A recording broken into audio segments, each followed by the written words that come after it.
Greetings, philosophers. Today, we're kicking off a thrilling journey into the mind of one of the greatest thinkers in literature, Fyodor Dostoevsky.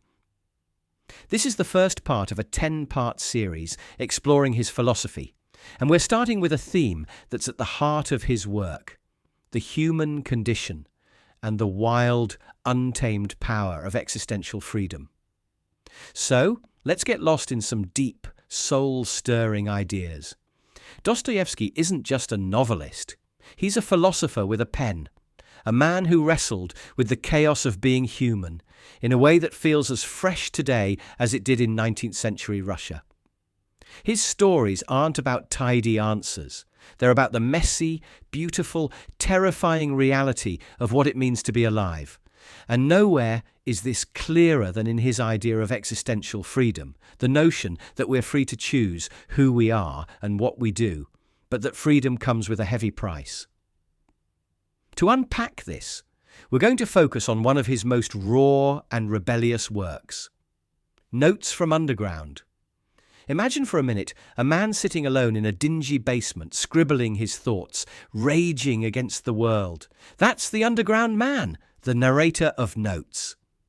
He's not a hero, not even likable, but he's one of the most honest characters you'll ever meet.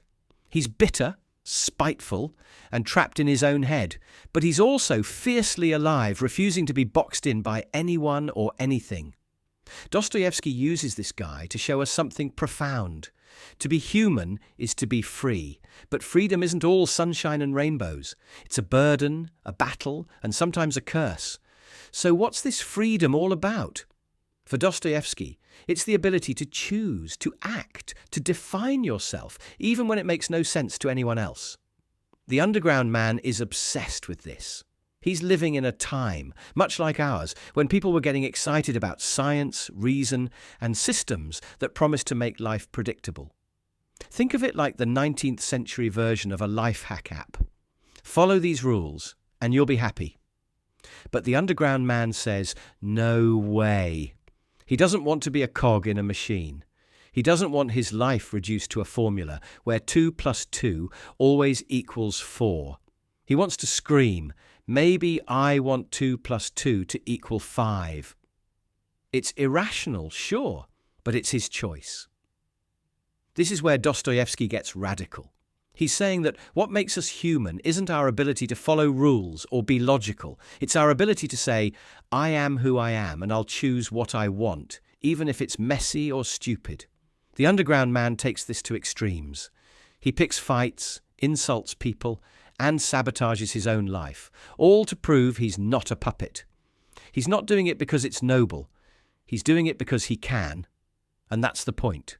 Freedom for Dostoevsky isn't about making the right choice. It's about having the power to choose at all. But here's the catch, and it's a big one. This freedom comes with a cost. The underground man's choices don't make him happy. They make him miserable. He's isolated, paranoid, and stuck in a cycle of self-loathing. Dostoevsky's showing us the dark side of freedom. When you're free to choose anything, you're also free to choose destruction. You can choose to hurt others, to hurt yourself, to reject love or to reject meaning. And the underground man does all of that. He's not a role model, he's a warning. Dostoevsky's saying, look, you've got this incredible gift of freedom, but it's not a toy. It's heavy. It can break you. This idea feels so relevant today. We live in a world that's all about choice. We've got a million options for what to watch, what to buy, who to be.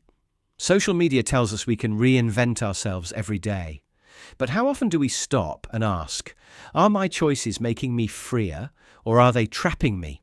Are we choosing what we really want, or are we just following the algorithm's nudge? Dostoevsky would probably look at our world and say, you're all underground men, pretending you're free but stuck in your own basements. However, Dostoevsky wasn't just writing about one cranky guy in a basement. He was wrestling with a bigger question. What does it mean to be human in a world that's trying to turn us into predictable, rational machines? In his time, people were buzzing about ideas like utilitarianism, this philosophy that said, Humans should always act to maximize happiness, like we're walking calculators. Dostoevsky thought that was nonsense. He believed we're more than that. We're not just creatures of logic, we're creatures of passion, contradiction, and yes, sometimes chaos. That's what makes us alive. The underground man's rebellion isn't just against society. It's against any system that tries to strip away our individuality. He's like, I'd rather be miserable and free than happy and chained. And that's where Dostoevsky challenges us. He's asking, what are you willing to sacrifice for your freedom? For comfort? For security? For acceptance? It's a tough question because most of us want both. We want to be free, but we also want to feel safe. Dostoevsky says you can't always have it both ways. Dostoevsky is using this character to show us the extreme, to make us think about our own choices. Because here's the flip side. Freedom also means you can choose meaning, love, connection. The underground man doesn't see that, but Dostoevsky does. In his later works, like the brothers Karamazov, he'll introduce characters who use their freedom to build something beautiful, not just tear things down. We'll get to those in later episodes, but for now, Notes from Underground is laying the groundwork. Freedom is the starting point of the human condition, but where you go with it is up to you. Dostoevsky is asking questions we're still grappling with. Are we really free, or are we just following scripts, whether it's society, technology, or our own fears? What do we do with the freedom we have? Do we use it to create, to love, to grow? Or do we, like the underground man, get stuck in our own heads, choosing defiance just because we can? As we wrap up, I want to leave you with a challenge. Think about a moment in your life when you felt truly free, when you made a choice that was yours, no one else's. Maybe it was scary, maybe it was exhilarating, maybe it was both. That's the human condition Dostoevsky's talking about, the power to choose and the weight that comes with it.